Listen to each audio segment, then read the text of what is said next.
Here is what we know about the 2022 International Food and Wine Festival at Epcot. And yes, I am in all of my food and wine, aka this is all repurposed from a very cute Disney Ratatouille look where Callie and I got to bound.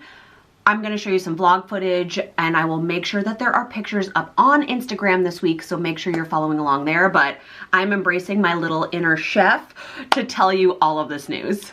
So Disney has been really keeping it quiet about this festival. However, they have leaked the booths that they know will be in attendance for this year's Food and Wine. So of course, I'm going to share what we know about those menus and those booths and tell you what I think would be worth your bites. Additionally, I will do a follow-up video when we know more about the remaining booths. So please make sure that you are subscribed, that you click that notification bell.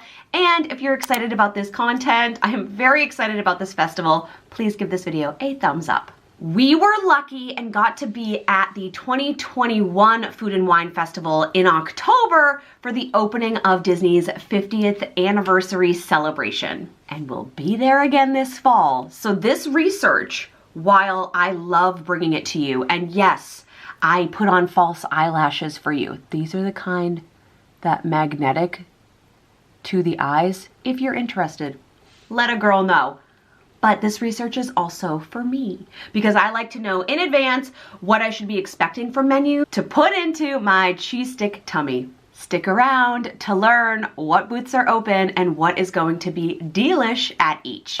I did an in-depth review last year based on Food and Wine that was very successful here on YouTube.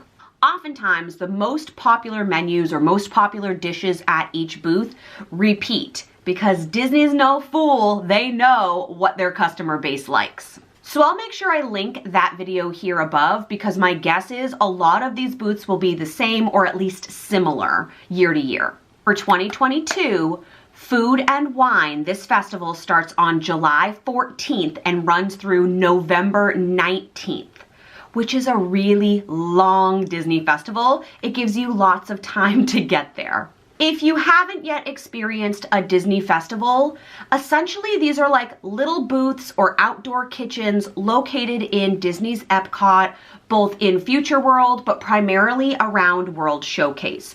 So they get like squished or put in between each of the countries, and they have little sample menus from a variety of different places that allow you to try new things in a way that's like pre-portioned, relatively inexpensive, though not inexpensive because let's be real, it's Disney. And it's just an exciting time to be in Disney parks because a lot of what they're doing revolve around each of the different festival themes. Right now, Flower and Garden is going on, so I'll link that video above too in case you are interested to see kind of what the difference is. They have very different vibes. With 25 booths in total, this is not the sampling of booths like in COVID years of past. However, there is still going to be a phased opening. So that means that there are 25 booths total. Not all 25 will open on July 14th. They will roll out new booths as the festival gets going. Just for comparison purposes, last year there were 32 confirmed booths for Food and Wine compared to 21 for Flower and Garden. So Disney has shared the number 25, but what I don't know is that 25 to open or is that 25 total? Will there be added booths as the phased reopening happens? I'm not entirely sure. What I've read and seen has not yet been totally clear. Let's get to the fun part, the menus. And let's start with the Queen herself, one of the most popular and talked about 2021 booths, I feel like I'm gossiping in middle or high school, was the Saucy Swanky Swine. That's not right. It's the Swanky Saucy Swine. Really fun to say, the triple S. So in Disney Nerd World, which is where I live, it's really interesting that this is the first booth that's been announced because last year it was one of the final menus to come out because it was a newer booth. The menu here includes crispy pork rinds And this comes with pimento cheese. It was wildly popular last year. And the one I think I am the most interested in trying, which is the pig ear salad. There are other things on the menu as well, so I will make sure that the try board gets posted here. I don't think I'm super interested in any of the beverage options, but as I've shared recently through my weight loss surgery process, I can't eat and drink at the same time anyway, so I'm picking food here. If you like Bloody Marys, which is not on my branded list of alcohol, but I do admire how they look and how extravagant they can become, this one comes in a really cute mason jar with a legit piece of bacon inside. It seems very Instagrammable or TikTok-y to me, so if you like Bloodies and want to meet in the park while I'm there so I can photograph you and your cute drink, let me know. The next on the list to return, and I'm excited about this one, is Appleseed Orchard. So last year, this was in the Canadian Pavilion, and I loved that. It was like this little reprieve from the heat. You walked in, and there were you know where the 360 film used to be? It said Appleseed Orchard across it, and then they used all of the barrels from Canada as seating with high top tables, kind of on the exit way out of the theater. This menu is definitely more limited, and it's basically one dessert, an apple crumble tart, and apple chips. If we're being honest, the apple chips come in a bag that you could buy at the grocery store. That is not what I would spend my money on here. I would love to share the little crumble tart thing because I love that type of fall flavor, especially in October and November. But what I love here the most is the cider flight. So the cider we're splitting is the Original Sin hard apple cider. I believe it's the Macintosh variety. It's from New York. Ooh, that is tart. So the ciders I feel like we normally drink are more sugary than tart, but Macintosh maybe? This is good. I'm glad we're splitting this. I don't think I'd be able to drink the whole one. How much was this one? $5. So this alone was $5. And Mark and I did try the frozen apple pie drink. I think I said in a video where I filmed this that this would be awesome for a kiddo, like if Callie were going to come with us on this trip, and sadly she is not again. But if she were going to come, this is definitely something I would get for her. It's non-alcoholic, by the way, in case that wasn't clear. Earth Eats, hosted by Impossible, is coming back. And I will say that unless we hadn't had the short ribs from Earth Eats 2 festivals ago, I'm not sure I would want to stop here, but I know I do because those short ribs were so good. So this is the grilled street corn, which I'm really excited to try. And then Mark got the Impossible short ribs. I want something. Well, we can share everything with you. So the Impossible short ribs are free of any type of meat. They're supposed to be really good. I'm gonna read you the description of the burger that they have, okay? The Impossible Burger Slider. We're getting bonus points for being a slider because it's smaller, which means it is a portion that I am more likely to be able to finish. With wasabi cream and spicy Asian slaw on a sesame seed bun.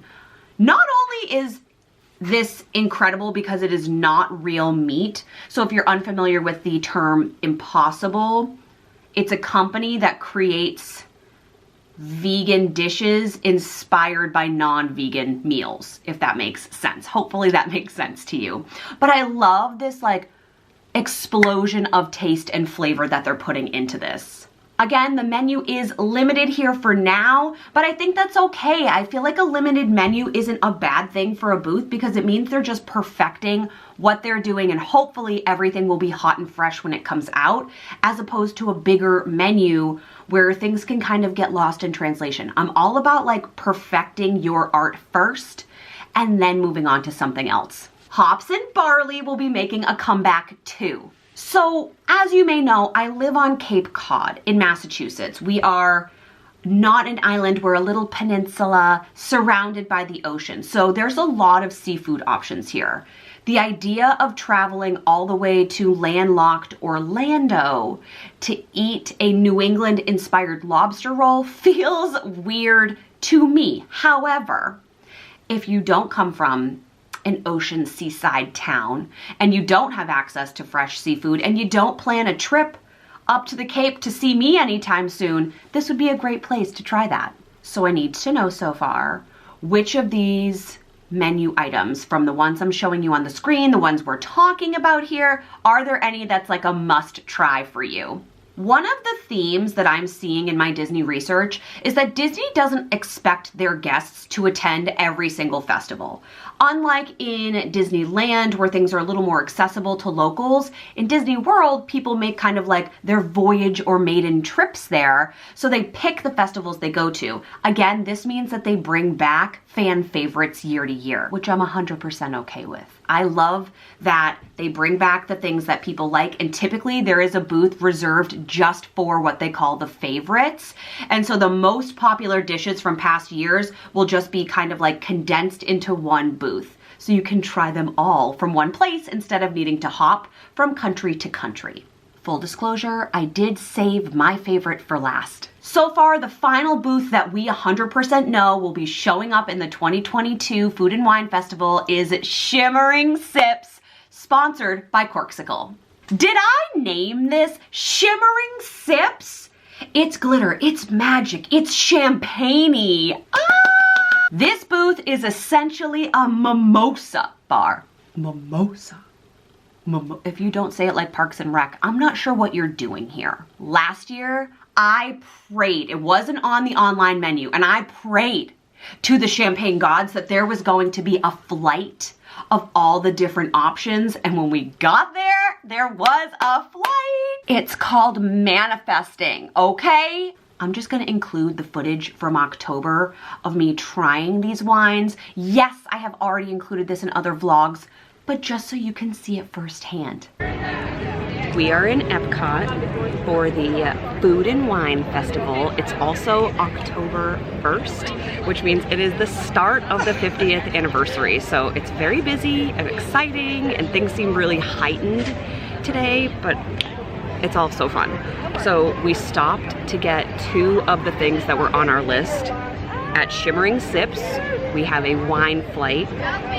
This is the mimosa flight, and you can of course get these separately. And there was also this Corksicle stemless flute, because Corksicle is sponsoring that booth, and it's like a tall, skinny, basically a champagne to go holder. But I feel like I have, you'll see in the haul, I have a lot of glassware coming home. So let me tell you about what these are. So there's a tropical mimosa here, which I think is this one, that has sparkling wine, passion fruit, orange, and guava juices. I think that's gonna be Mark's favorite. There's a key lime mimosa with sparkling wine and cranberry juice. That might be this one, although I don't really see the cranberry in there. And the blood orange, which I think is gonna be my favorite. Oh, maybe I lied. And it's sparkling wine and orange. So this must be the tropical one, right? Tropical blood orange. This is the blood orange one. Oh yes. Where did we get blood mimosas for the first time? Blood orange mimosas. When we were in Hingham at that fancy restaurant that we used to go before. You can talk. I don't know what it's called. It's next to the Apple store. Do you know what I'm talking about? That's the first time we ever had them. Okay, well I love the blood orange one. I want to try the tropical one next. I don't think I'm gonna like the key lime. So this is, oh, that one has extra fizz in it. This is like pog juice. This tastes like Aulani. If you haven't seen those videos, I will link them above for you. And the key lime.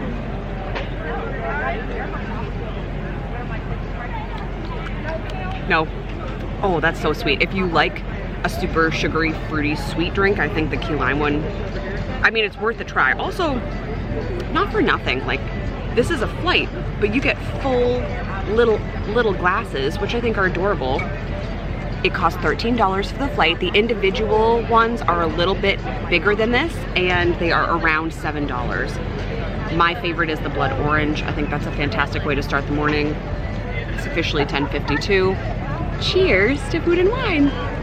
Will be getting again. For sure, it'll be my first stop. It's the booth I'm most excited about because I was actually blown away by some of the juice combinations that I didn't know I was going to like. We're ending on a high note. If you liked this video and you are interested in kind of like a part 2 with the remaining booths, because we have only scratched the magical surface, please give this video a thumbs up.